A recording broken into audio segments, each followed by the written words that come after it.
Chairman Hill, Vice Chairwoman Bates, and distinguished members of the Committee on Business, Professions, and Economic Development. I'm Dr. Kevin Flanagan. I currently have the honor of serving as the CEO at Northern Inyo Healthcare District, which operates a 25-bed critical access hospital in Bishop, California, located about 5 hours east of Sacramento in the Owens Valley. We currently have a population of about 3,800 people.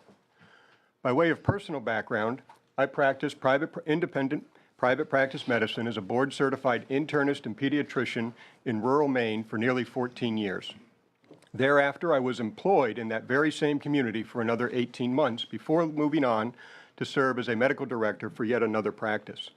I served in the leadership of the Maine Medical Association for nearly 20 years, and prior to moving to California, I was the medical director for the state of Maine Medicaid program known as MaineCare, which is the equivalent of Medi-Cal here in the state of California. In speaking on behalf of the Association of California Healthcare Districts, I would like to review with you the impact the corporate practice of medicine law in California is having on healthcare districts. As you know, California has 40 district and municipal hospitals in 28 counties. These hospitals vary significantly in size, from as small as 3 beds to as many as 500 beds. Many of these hospitals serve rural and semi-rural population, as evidenced by the fact that 20, like mine, are designated as critical access hospitals. More than a third of the hospitals provide over 30% of their care to low-income Californians, and some offer as much as 50% of their services to low-income Californians. To be clear, this is an exciting time for district and municipal hospitals in California. Under California's recently approved federal Medicaid waiver, district and municipal hospitals will participate in the Public Hospital Redesign and Incentives in Medi-Cal, or simply the PRIME program. This waiver provides access to funds for districts and municipal hospitals and critical access hospitals to begin transformation work that is geared towards improving the health outcomes of Medi-Cal beneficiaries. But more to the point regarding AB 2024, I just want to highlight some of the examples you heard today about bad outcomes, overbearing policy regulations. Those all occurred under the corporate practice of medicine law that exists today. So it didn't prevent them, even though it's a front-end law, quote unquote. Additionally, for me and my population, it can be as much as 200 or 400 miles to the next nearest tertiary hospital. And so, yes, we are the only provider. And so if we could employ physicians, we'd still be the only provider. And then finally, in regards to points made earlier, the corporate practice of medicine prevents hospitals presently from employing physicians. But allowing critical access hospitals to employ physicians would not prevent independent physician groups from existing. It would not prevent from small and large groups from joining CAPCHE and doing the great work that they do. It just provides an additional avenue. So I would like to note that while district and municipal hospitals are public hospitals, they differ from county and UC hospitals in that they cannot directly employ physicians. In fact, we're the only public hospital entity that cannot. Even though we're going to participate in the Medi-Cal PRIME directive, we believe that critical access hospitals, we need to be able to afford and be afforded the opportunity to directly hire physicians so that we can make the most of those resources that are being made available to us. Let me explain to you how I know this. On the clinical side of medicine, I have practiced both as an independent private physician and as an employed physician. On the administrative side of medicine, I have worked collaboratively with independent physicians and with employed physicians. From a physician leadership standpoint, I was one of the elected leaders for the Maine Medical Association, the equivalent to the California Medical Association, when the state of Maine went through a transition where we were a majority independent private practice physicians to where we are now nearly 80% employed physicians. I want to assure you, during that transition and since then, the sky did not fall, the world did not end, and we have not seen a sudden and sustained increase in the number of deaths due to poorly managed medical patients. On the contrary, as you just heard, most physicians felt liberated to be able to simply practice medicine. They did not have to manage a business during these incredibly complex times. So what value was brought to these local Maine communities when the employment wave came through? I can answer that in one word: stability. Stability for the physician workforce and thus preservation of local access to care and services. But what of today's healthcare and tomorrow's healthcare environment? You've already heard the changes that are coming from the federal government. What are the implications for rural and underserved areas? Well, yesterday's medicine was very paternalistic. Today, it's a partnership between the patient and the medical practice or the clinic. Tomorrow, under the Affordable Care Act and through the stated goals of the federal government, it's going to be a team-based model built around clinical outcomes, such as patient-centered medical homes and ACOs. And while physician practices can be successful in the Medicare shared saving model, next generation ACO that is already beginning to roll out is going to be a bundled payment for management of an entire population. And if you do not have the collective entities delivering service all on the same page, without them having to go through a comprehensive, complex tangle of legal documents, you can't begin to implement what the federal government is prescribing for the healthcare delivery of tomorrow. So since I've been in California, I will tell you I have learned firsthand how difficult it is to compete with other states who can offer employment contracts.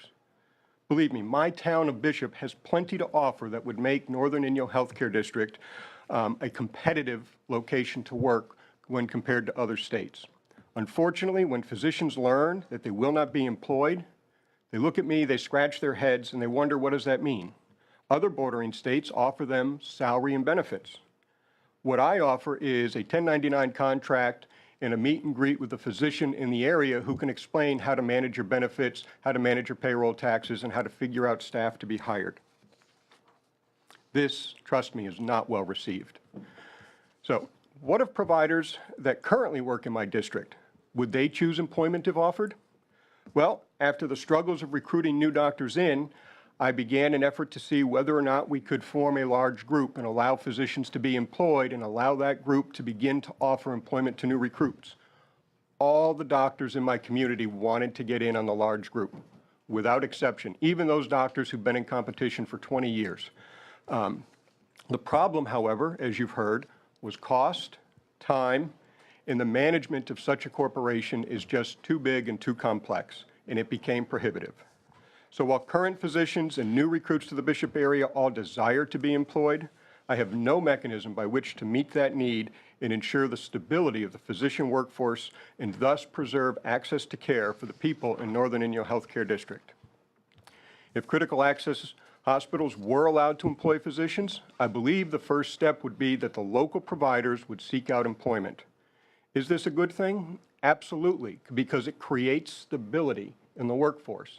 And once you have the physician workforce stabilized, then recruitment becomes significantly easier because the physicians that are being recruited by those who are very happy with where they are now.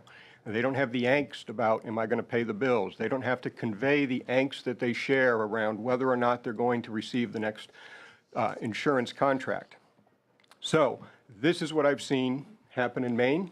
Stability first, then recruitment to where communities who were losing physicians and losing access to local service, and in Maine there are areas that are exceptionally rural. Those areas now have preserved access, expanded access, and those people get to stay local, just like the patients I have to provide services to in Bishop, where it is hundreds of miles to the tertiary center. There are parts of Maine where it is hundreds and hundreds of miles to get to the next local center where you can get advanced care. If I could ask you to kind of wrap it up, please. Sure. You could. I love the points you're making, and they're very helpful. And in fact, you've answered my questions. But So I'll wrap up just quickly with, this is just one tool that critical access hospitals, district hospitals, municipal hospitals could use at a time when competition is growing. We would very much love to have the opportunity to participate in the transformation that is coming as directed by the federal government. This is not a cure-all, but it is an opportunity to ensure that we can preserve access in the local communities. Because if we can't have doctors, you can't have hospitals, although you heard earlier, well, you know, doctors and hospitals can be separate and one should exist without the other. They can't. I thank you for your time. Thank you very much, Dr. Flanagan, and thank you for coming today and being part of this hearing. I know it was not easy, I'm sure.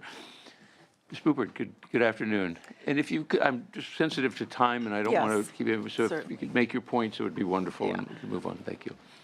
Chairman and Senators, my name's Carolyn Bupert. I'm an attorney specializing in the legal and business issues affecting nurse practitioners. And I was a nurse practitioner for many years as well. In fact, I went to UCSF to get my master's degree. So the California Association of Nurse Practitioners asked me to speak for them today on this issue because I guess I'm considered a national expert on the law on nurse practitioners, and I wrote the book on it. And every 4 years, I research all the law of all the states on nurse practitioners. And so I'd like to make 3 points. One is that in no other state has the corporate practice of medicine law been invoked to try and stop nurse practitioner practice or to somehow interfere with scope of practice laws. So the reason I believe that this has come up is because the Senate Bill 323, which would specify a scope of practice for nurse practitioners in California and also no longer necessitate the protocols or the standardized procedures. So the issue came up, well, now are nurse practitioners practicing medicine, and therefore should they be subject to the corporate practice of medicine ban and specifically not be employed by hospitals and other such entities? So first point, in no other state has this even come up, even states that have corporate practice of medicine bans.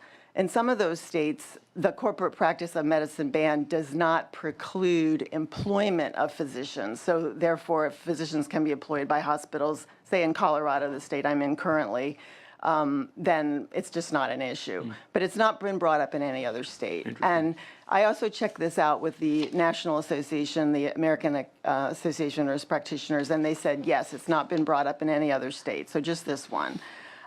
Second of all, now, you're not giving, by allowing nurse practitioners a certain scope of practice, which includes some aspects of medicine, like the ability to prescribe and diagnose, you're not allowing nurse practitioners to become licensed to practice medicine. Medicine is defined very, very broadly in California and other states as someone licensed to practice medicine can do any medical act or surgery. And what we're having with nurse practitioners is what we call the advanced practice of nursing, which is expanded nursing, but it does include some medical tasks and judgments. And so if you think of it as this is medicine and this is nursing, there is overlap there. So in terms of that overlap, then what do you want to have in the way of protections against corporate influences? And definitely corporate influences are an issue, because I get calls all the time from nurse practitioners or nurses who are saying, well, I work for a hospital, I work in urgent care, I'm an adult nurse practitioner, so all my training is just to deal with adults, but my employer is asking me to see children in the interests of efficiencies. Well, that would be a practice violation that the Board of Nursing would be interested in, be unethical, they don't know anything about children and so on. So there has to be some protection against that kind of a situation. And I noticed in reading SB 323 that there was language which I thought would be effective, and it was something to the effect of the corporate entities shall not interfere with or control the professional judgment of the nurse practitioner. And I thought that would be something that a nurse practitioner could use if faced with force from the employer.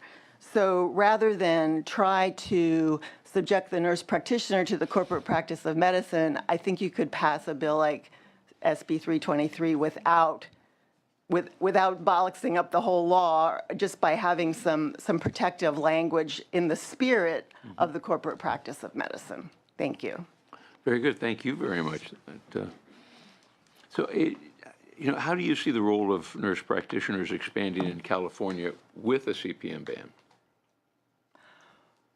Well, it would, considering that many, many hospitals employ nurse practitioners already, if you pass SB 323 and then have that as implying that the corporate practice of medicine does now apply to nurse practitioners, I think that wouldn't all the hospitals have to divest the employment of nurse practitioners, and then they would all have to form their own corporations and so on? I mean, it would be logistically a nightmare.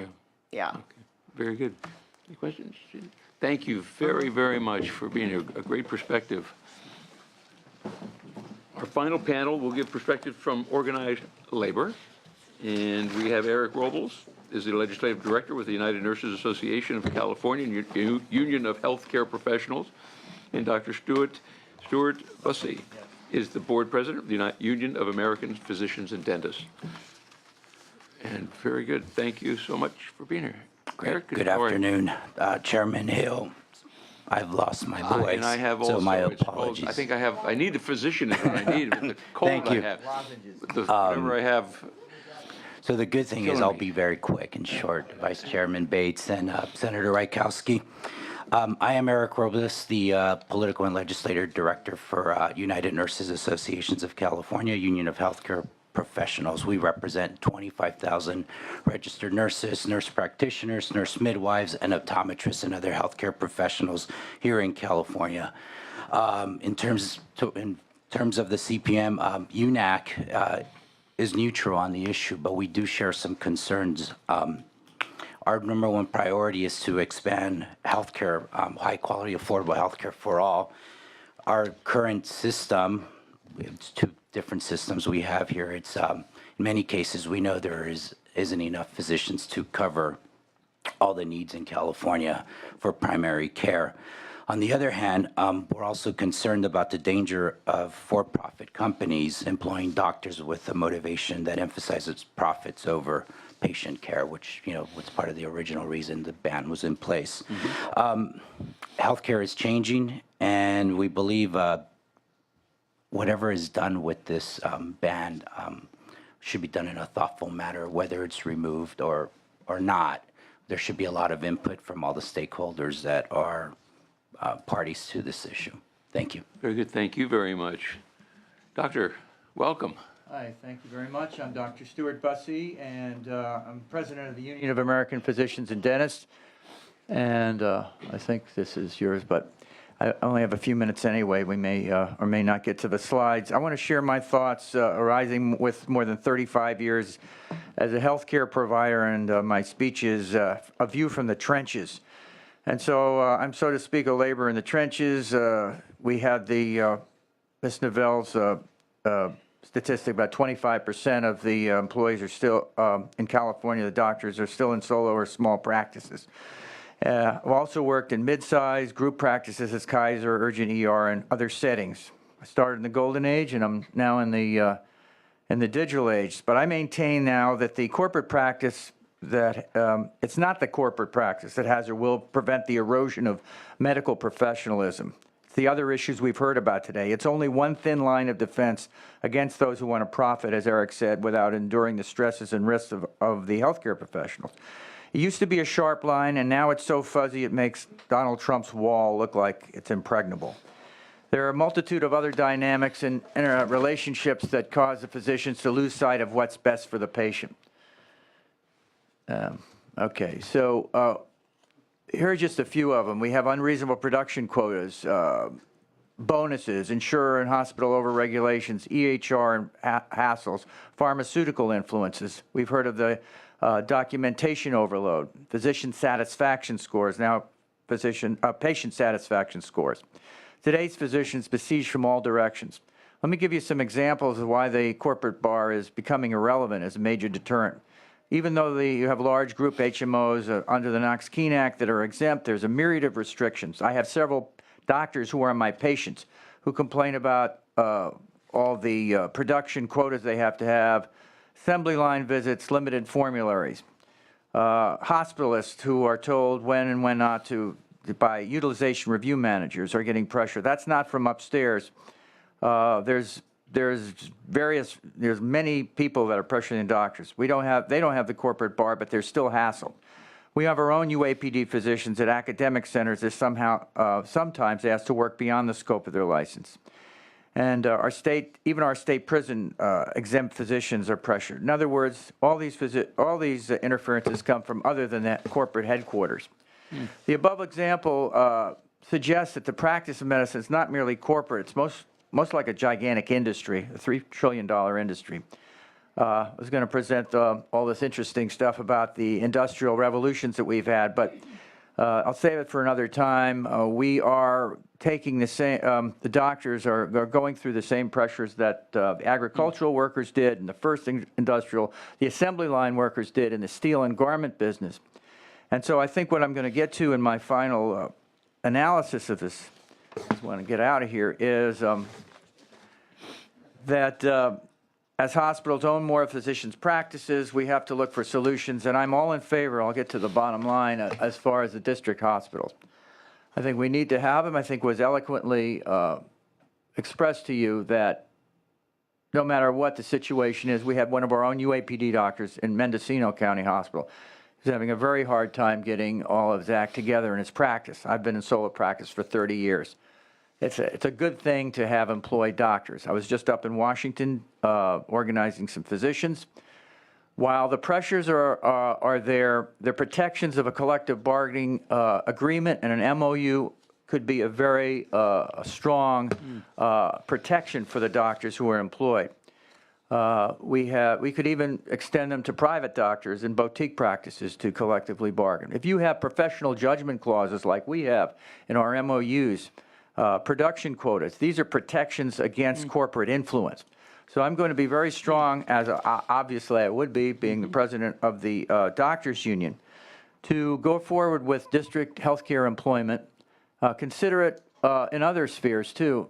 In many other states, in Washington, where I was, in many other states, there's direct employment. It seems to work out with the younger people not going through all the hassles of figuring out, well, you know, what the pharmaceutical rep is trying to do to them, or responding to being an over or underutilizer for the HMO, or getting bonuses that you feel kind of funny taking by withholding care. Get a strong collective bargaining unit, you won't have to worry about this. And so, yes, for the district healthcare hospitals, and possibly yes for other situations in California. That was going to be my question. Thank you. You answered it before I got there. That was great. Wonderful testimony. Any questions? Yes, Senator Wachowski. Are there, should we be thinking if there's this relaxation for district hospitals or the rural hospitals, should we be looking at new ethics responsibilities for the corporate officers and Oh, yeah, those folks? I forgot about that because, you know, we would talk about a bill about assessing liability to someone who actually inserts themselves into the decision-making of a doctor. No, he doesn't need a CAT scan. Why is that? Oh, he's not an EPO or a PPO. Really? There's a delay of 3 months while I got the authorization. His lung tumor expanded to the point where you have this legal doctrine called lost opportunity. Is this guy going to sue me? If he is, he's going to sue the utilization person who told me not to get the CAT scan. So the answer is yes. Consider some liability for people who insert themselves in the clinical decision-making of medicine. They got to play the same game we do. If they're going to be an integrated system making decisions, I'm not going to be the fall guy. Everyone on this chain of commerce who makes that decision should be liable for a decision against a patient. Very good. Thank you very much. Thank you for your participation today. It was wonderful. Now we'll open this for a little from the public. Any members of the public would like to make a comment? Oh, you're too easy on us today.